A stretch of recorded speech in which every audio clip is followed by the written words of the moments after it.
Hello, it is Wednesday, September 29th, 2021. I'm Kendall, and this is my morning entry. If you're new to this channel, I produce 2 to 3 videos a week, and I'm looking forward to building an interactive and engaged community with you. I'm embarking on a pretty frightening journey this week, demolishing and completely rebuilding my recent mystery, the Conflagration. Over the past few weeks, I've pulled apart this story to learn where the issues actually are, and there are many issues. In essence, the Conflagration is a mystery surrounding a catastrophic fire in a small town. The protagonist begins convinced that a clumsy employee is responsible for the fire, but ends the story having learned that it was the combined actions of the former mayor and business leaders that caused the fire. It's intended to be an easygoing story that shares some interesting fire science, as well as a helpful concept behind chaos theory that might be applicable to today. The only rub, though, is that it didn't do, well, most of any of those things, because there was a deep structural issue, specifically clearly identifying the core emotional arc of the story. So my readers weren't really able to connect with it. There are also several moderate to severe aesthetic issues, namely point of view fluctuations, character descriptions, and superfluous details. In layman's terms, I had a pretty amateur story that most folks could read and understand, but left them confused about who some of the supporting characters were and mixed on what the point of the story was. So not great. So how am I going to fix that? Well, by pulling it all back and rejiggering from scratch using a theme, a character flaw, and then the story circle. If you've been following my channel, you'll know that over the last few weeks I've been digging into all 3 of those things in a direct response to this story, in a direct response and way to try to dig into it. So I'll start by identifying the theme. I want you to write a theme.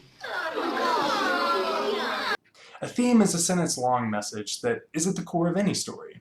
It could be, to accomplish great things, you need help from others, as in My Cousin Vinny. It could be, good conquers evil, or families gotta stick together, as in my autumnal favorite, Hocus Pocus.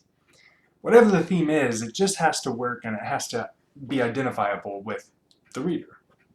Last night I started brainstorming some theme ideas for the Conflagration. These are clumsy to be sure, but I'm curious what you think. Are there any that speak to you or interest you more than others? Or do one of these you're like, oh, I'd read a story about that? Some of the ones that interest me are silence is violence, and chaos is not stopped by punishment, it's stopped by work. Although, admittedly, that last one is pretty clunky, and I'm sure it can be distilled to a more recognizable or universal theme. I just haven't been able to think about it yet. So if you have a solution, I would love to hear that. And if you have any other thoughts, given what I've shared about the story, do any of these other themes stick out to you, or do any themes of your own stick out?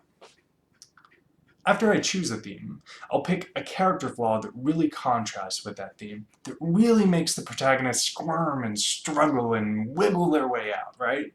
In My Cousin Vinny, Vinny's character flaw was his stubbornness on doing his work alone, right? Vinny wanted to do everything by himself, and he rejected any help from his partner, Mona Lisa.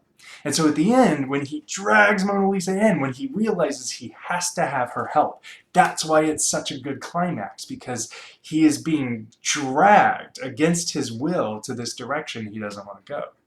And Hocus Pocus is very similar. Max, the main protagonist, his character flaw was arrogance, right? He could conquer the black flame candle by himself. He didn't need to worry, so he was just going to light it.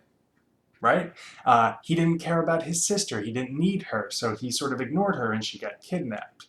So at the end, when he pops the cork and drinks the potion in this selfless act, we go, oh my gosh, his character flaw was arrogance and selfishness, and now he is being the exact opposite. So that's what we want. We want a character flaw that really struggles with the theme. That's going to be fun, I think. After I have the theme and the character flaw, I'll be able to flesh out the story circle of the protagonist. We'll work through the 8 bits of the character's journey, including their want, the new world, and all the shenanigans in that new world, and of course them returning back changed to their new place. From there, I think we'll have a strong enough foundation to start actually writing once we have that story circle. Hopefully, I'll be able to reuse much of the original content of the story, but that will depend entirely on whether it fits this new structure. If I do end up having to rewrite a strong majority of the content to fit this structure, that's okay, right? Remember, we're pulling apart a house. The worst thing you can do is pull everything out of your house and then use the same bits and pull it back, right? What you do is you pull everything out of the house and then you figure out the blueprint and then you build it back. So that hopefully next time we can just build a great blueprint and then build a house one time. So, what do you think? Does that sound like a good plan to you? I would love to hear any thoughts, comments, criticisms, as long as they're respectful, in the comments. I would love to hear what you think about either the plan or the story itself. For concrete goals, today my goal is to decide on a theme. And by the end of the week, which is 3 days, 2.5 days from now, I want to have a theme, a character flaw, and a story circle. And I guess that's it for the day. Have a great day, everyone. Have a happy hump day, and I hope you have a good rest of your week. Bye!